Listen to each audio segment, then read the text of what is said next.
కథాభిమానులందరికీ స్వాగతం అండి. ఇప్పుడు నేను చెప్పబోయే కథ బేతాళ కథల్లో ఒక కథ. ఏమిటంటే అది 2 చిలుకల కథ. ఎప్పట్లాగే శవాన్ని చెట్టుపై నుంచి దించి భుజం మీద వేసుకుని బయలుదేరిన విక్రమార్కుడికి బేతాళుడు మరొక కథ చెప్పడం మొదలుపెట్టాడు. చాలా కాలం క్రితం హిమవతి అనే దేశాన్ని కేసరి అనే రాజు పరిపాలిస్తూ ఉండేవాడు. అతని దగ్గర ఒక చిలుక ఉండేది. అది భూత భవిష్యత్ వర్తమానాలన్నింటినీ కూడా చెప్పగలదు. ఒకరోజు రాజు అంటున్నాడు, ప్రియమైన చిలుక, స్వర్గం నరకంతో పాటు ఈ భూప్రపంచం మీద జరుగుతున్న విషయాలన్నిటినీ నువ్వు చెప్పగలుగుతున్నావు. మరి నేను పెళ్ళాడబోయే స్త్రీ ఎవరో చెప్పగలవా అని అడిగాడు. అందుకు చిలుక, మహారాజా, మగధ రాజ్యాన్ని చంద్రలోచనుడనే రాజు పరిపాలిస్తూ ఉన్నాడు. అతనికి ఒక కూతురు ఉంది. దాని పేరు చంద్రావతి. ఆమె దగ్గర కూడా ఒక చిలుక ఉంది. అది కూడా భూత భవిష్యత్ వర్తమానాలు చెప్పగలదు. ఆ చంద్రావతికి మీరు భర్త అవుతారు అని రాజుతో చెప్పింది. చిలుక మాటలు రాజుగారికి ఆనందాన్ని కలిగించాయి. ఆ తర్వాత రాజు పెళ్లి గురించి మాట్లాడడానికి తన అనుచరులని చంద్రావతి తల్లిదండ్రుల దగ్గరికి మగధకు పంపించాడు. చంద్రలోచనుడు ఆ పెళ్లికి అంగీకరించాడు. దానితో ఎంతో వైభవంగా వాళ్ళ పెళ్లి జరిగిపోయింది. అది శోభనపు రాజు రాత్రి. ఆ రాత్రి రాజు, అతని భార్య చంద్రావతి ఇద్దరు తమ చిలుకల్ని ఒక బోన్లో పెట్టారు. వాటిలో ఒకటి మగచిలుక, రెండవది ఆడచిలుక. అప్పుడు మగచిలుక చిలుకతో ఆనందంగా సంభాషించింది. అప్పుడు ఆడచిలుక, నేను మగజాతిని నమ్మను అంది. అందుకు మగచిలుక వెంటనే, నేను ఆడజాతిని నమ్మను అంది. దాంతో రెండిటి మధ్య గొడవ మొదలైంది. ఈ రెండూ కలిసి రాజుని సంప్రదించాయి. రాజుకి తమ ఘర్షణకు కారణం వివరించాయి. ఆడచిలుక తన వాదన సమర్థించుకుంటూ ఒక కథ చెప్పింది. మధురాపురం అనే నగరంలో ధర్మదత్తుడు అనే వర్తకుడు ఉండేవాడు. అతనికి ఒక కొడుకున్నాడు. అతని పేరు దత్తు. దత్తు ఆ చిరకాలంలోనే తల్లిదండ్రులను కోల్పోయాడు. క్రమంగా అతడు చెడ్డ అలవాట్లకు లోనయ్యాడు. చెడ్డవాళ్ళతో స్నేహం చేశాడు. తల్లిదండ్రులకు ఇచ్చిన ఆస్తులన్నీ కూడా హరించి వేసేశాడు. చివరికి గత్యంతరం లేక బ్రతుకు తెరువు కోసం దేశాలు తిరిగాడు. ఆ దశలో ఒకసారి ఒక పట్టణంలో హిరణ్యకుడు అనే వర్తకుడిని కలుసుకున్నాడు. తను గతంలో మొత్తం దత్తు అనే వ్యాపారుణ్ణి అని చెప్పాడు. తాను చేయగలిగిన వ్యాపారం కూడా వర్తకుడికి వివరించాడు. అతని సామర్థ్యం విని వర్తకుడు చాలా సంతోషపడ్డాడు. అతన్ని తన సహాయకుడిగా పెట్టుకున్నాడు. అలాగే అతన్ని అల్లుడుగా చేసుకోవాలని కూడా అనుకున్నాడు. ఆ విషయాన్ని దత్తుతో చెప్పాడు. దత్తు చాలా సంతోషపడ్డాడు. ఆ విషయమే అనుకున్న వెంటనే కూతుర్ని కూడా అడిగాడు. అయితే కూతురు దానికి అంగీకరించింది. వారిద్దరికీ పెళ్లి చేసేశాడు. దత్తు తన కాలాన్ని సంతోషంగా తన మామగారితోనే గడుపుతూ ఉన్నాడు. మామకు కూడా అతనికి మీద నమ్మకం కుదిరింది. కానీ అతను ఎలాంటి వాడు? వ్యసనపరుడు, డబ్బులు పాడు చేసేవాడు. వాడి బుద్ధి మారకుండా ఉంటుందా? మరి ఏదో రోజు బుద్ధి మారిపోతుంది అని చూసేసరికి ఒకరోజు తన మామతో దత్తు అంటున్నాడు, నేను ఇక్కడికి వచ్చి చాలా కాలమైంది. నేను వెళ్ళి మా బంధువులను చూడాలనుకుంటున్నాను. నా భార్యను వాళ్ళకి చూపించాలి కదా. అందువల్ల నేను నా భార్యతో కలిసి 4 రోజులు ఉండి వస్తానే అని చెప్పాడు. అప్పుడు మామగారు ఏమన్నారంటే, హిరణ్యకుడు చాలా సంతోషపడ్డాడు. ఓహో, పెళ్ళైతే తన కూతుర్ని చక్కగా అత్తవారిని తీసుకెళ్తున్నాడు అన్నమాట అని అనుకుని, పెళ్ళైన పిల్లకి ఎలా చేస్తారండి, బంగారము, వెండి, సారీ, చీరలు అన్నీ కూడా ఇచ్చి చక్కగా ఒక మేనాతో పెట్టి పెళ్లి కూతుర్ని రకరకాల వస్తువులతోటి, బట్టలతోటి, ఎన్నో రకాల విలువైన వస్తువులను అన్నీ ఇచ్చి ఇద్దరిని కూడా పంపించాడు. దారిలో దత్తు తన భార్యతో, ఇక్కడ దారిలో దొంగలు ప్రయాణికులను దోచుకుంటున్నారు. నీ దగ్గరున్న నగలన్నీ తీసి మూటకట్టు, ఆ మూటను నేను జాగ్రత్త పెడతాను అన్నాడు. అందుకు ఆమెకి పాపం తెలియదు కదా, అమాయక చక్రవర్తి కదా ఆమె. అందుకని అతను చెప్పిన పని అంతా చేసింది. నగలన్నీ మూట కట్టేసి భర్తకి ఇచ్చేసింది. ఆమె దగ్గర నుండి నగలు తీసుకుని అతను ఏం చేశాడంటే ఆమెని బావిలోకి నెట్టేశాడు. ఆ తర్వాత తన సొంత ఊరు వెళ్ళిపోయి వాడికి ఎవరెవరితో అలవాటు ఉందో వాళ్ళతో పేసీలతో తిరుగుతూ సంతోషంగా గడుపుతూ డబ్బులన్నీ పాడు చేసేశాడు. బావిలోకి నెట్టబోయిన భార్య చనిపోలేదని అతనికి తెలియదు. అప్పుడు ఏమైందంటే బావిలో పడిపోయిన తర్వాత ఆమె గట్టిగా అరుపులు అరిచింది.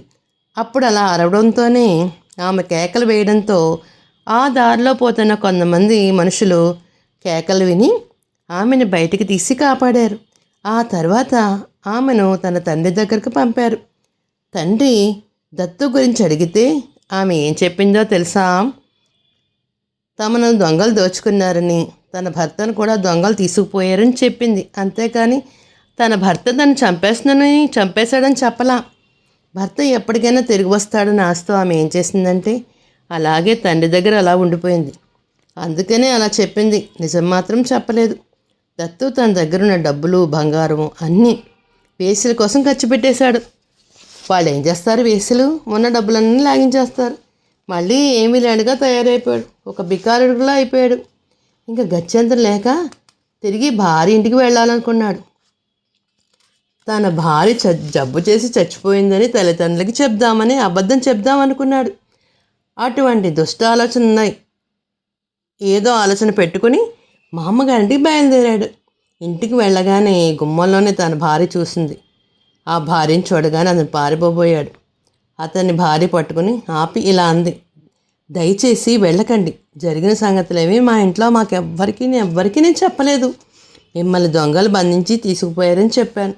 అందువల్ల మా అమ్మ నాన్నలు మిమ్మల్ని ఏమీ అనరు అని చెప్పింది. అది విని దత్తు ఆనందంగా ఆగిపోయాడు. అయితే కొన్ని రోజులు గడిచిన తర్వాత ఒకరోజు భార్య గాఢ నిద్రలో ఉండగా మళ్ళీ దుష్టబుద్ధి గలవాడు ఏం చేస్తాడండి, మళ్ళీ ఆమెను చంపేసి నగలతో మళ్ళీ పారిపోయాడు. ఆ డబ్బులు నగలతో మళ్ళీ వేసుల దగ్గరికి వెళ్ళిపోయాడు. అతని అత్తమామలు మాత్రం కూతురు చనిపోయిందని దుఃఖించి బాధపడ్డారు. కథ ముగించి ఆడచిలక అంటుంది, ఇలాంటి కారణాల వల్లే మగవాళ్ళు నమ్మకూడదు అంది. అప్పుడు మగచిలక కూడా అయితే సరే నేను కూడా కథ చెప్తాను వింటావా అని అందన్నమాట. మగ చిలుక చెప్పడం మొదలుపెట్టింది. చాలా క్రితం రక్షిత అనే నగరం ఉంది. దాన్ని ధర్మదత్తుడు అనే రాజు పరిపాలిస్తూ ఉండేవాడు. అదే నగరంలో ధనగుప్తుడు అనే వ్యాపారి ఉన్నాడు. అతనికి ఒక కూతురుంది. ఆమె పేరు వసుమతి. ధనగుప్తుడు తన కూతుర్ని సముద్రగుప్తుడికి ఇచ్చి పెళ్లి చేశాడు. వసుమతి సముద్రగుప్తుడు హాయిగా జీవిస్తూ ఉండేవారు. కొన్ని రోజులు అయ్యేసరికి సముద్రగుప్తుడు డబ్బు సంపాదన కోసం మరికొందరితో కలిసి పొరుగురికి వెళ్ళాడు. భర్త దేశాంతరం వెళ్ళిన తర్వాత వసుమతి ఒక బ్రాహ్మణుడి వలలో పడింది. అతనితో సంతోషంగా కాలక్షేపం చేసేస్తుంది. కొంతకాలం అయిన తర్వాత తన భర్త తిరిగి వచ్చాడు. అతనికి భార్య మీద ఎటువంటి అనుమానము రాలేదు. ఆమెను మామూలుగానే ప్రేమగానే చూస్తున్నాడు. కానీ భర్త నుంచి ప్రేమానురాగాలు లభిస్తున్నా కానీ వసుమతి మాత్రం బ్రాహ్మణ యువకుని మాత్రం మర్చిపోలేకపోతుంది. ఒకరోజు తనను ఒక రహస్య స్థలంలో కలుసుకోమని ఆ యువకుడికి తన దగ్గరున్న వాళ్ళతో కబురు పంపింది. ఆ మాట విన్న యువకుడు అర్ధరాత్రి వసుమతి చెప్పిన చోటికి వచ్చాడు. వెళ్తూ ఉన్నాడు. ఆ సమయంలో అతను చూసిన సైనికులు అతని దొంగ అనుకుని కొట్టేశారు. దాంతో ఆ యువకుడు క్రిందపడి బాధతో విలపిస్తున్నాడు. అదే సమయానికి అక్కడ వసుమతి చేరుకుంది. యువకుడు కొన ఊపిరితో చనిపోవడం సిద్ధంగా ఉన్నాడు. ఆ విషయం తెలియని వసుమతి అతని దగ్గరికి వచ్చి నిద్ర నటిస్తున్నాడు అనుకుని అతన్ని కౌగిలించుకుంది. ఆ క్షణంలోనే ఆమె ముక్కు అతని పళ్ళ మధ్యలో ఇరుక్కుపోయింది. అతను చనిపోవడంతో ముక్కు అతని పళ్ళ మధ్య నుంచి తీయడం వీలు కాలేదు.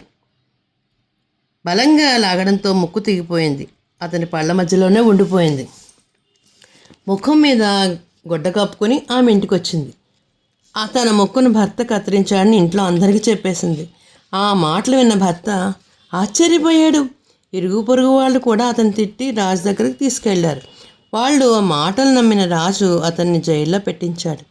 కొన్ని రోజులు అయిన తర్వాత రాజు దగ్గరికి సైనికులు బ్రాహ్మణ యువకుని గురించి చెప్పారు. ఒక బ్రాహ్మణుడు ఉన్నాడు, ఆ బ్రాహ్మణుడు ఇలాగా అకాలంగా చనిపోయాడని చెప్పారు. అతని శవాన్ని కూడా రాజు ముందు పెట్టి తీసుకొచ్చారు. శవం పళ్ళ మధ్య ఉన్న ముక్కును రాజు చూశాడు. అదేమిటి, ఇతని శవం ముక్కు దగ్గర నోటి దగ్గర ఈ ముక్కు ఉందేమిటి అని దాన్ని తీయమని చెప్పి సైనికులకి ఆదేశించాడు. వసుమతి ముక్కును కత్తిరించడం గురించి అంతకుముందే విన్న రాజు వసుమతి అబద్ధం చెప్పిందని తెలుసుకున్నాడు. ఆమెను పిలిపించాడు. వసుమతికి తన తప్పును ఒప్పుకోక తప్పలేదు. శిక్షగా ఆమెకు ఎలాంటి శిక్ష ఇచ్చారంటే దేశం నుంచి బహిష్కరించేశాడు రాజు. అదే సమయంలో ఆమె భర్తను జైలు నుంచి విడుదల చేశారు. ఈ కథ చెప్పిన మగచిలక అందుకే ఆడవాళ్ళు నమ్మకూడదు అని చెప్పింది. రెండు చిలుకల మధ్య కథలు విన్న రాజు వాటి మధ్య తగాదాలు తీర్చలేకపోయాడు. విక్రమ, నువ్వు చెప్పు, చిలకలు చెప్పిన రెండు కథల్లో ఏది నిజం అని అడిగాడు బేతాళుడు. అందుకు విక్రముడు, మగవాళ్ళందరూ అలాగ చెయ్యరు, అయితే ఆడవాళ్ళు మాత్రం తాము చేసే పనుల పర్యవసానం మీద ఏమాత్రం ఆలోచించరు, అందువల్ల ఆడ చిలుక చెప్పిన కథ సరికాదు అని చెప్పాడు విక్రముడు. ఆ సమాధానం విన్న బేతాళుడు సంతోషపడ్డాడు. చూసారా మరి, నేను మీకు రెండు చిలుకల కథలను చెప్పాను. అవి ఎలా ఉన్నాయి ఏమిటి చక్కగా కామెంట్ చేయండి. తెలుగువారి దీపకాంతికి లైక్ చేసి, షేర్ చేసి, సబ్స్క్రైబ్ చేసి కామెంట్ రూపంలో పెట్టండి మరి.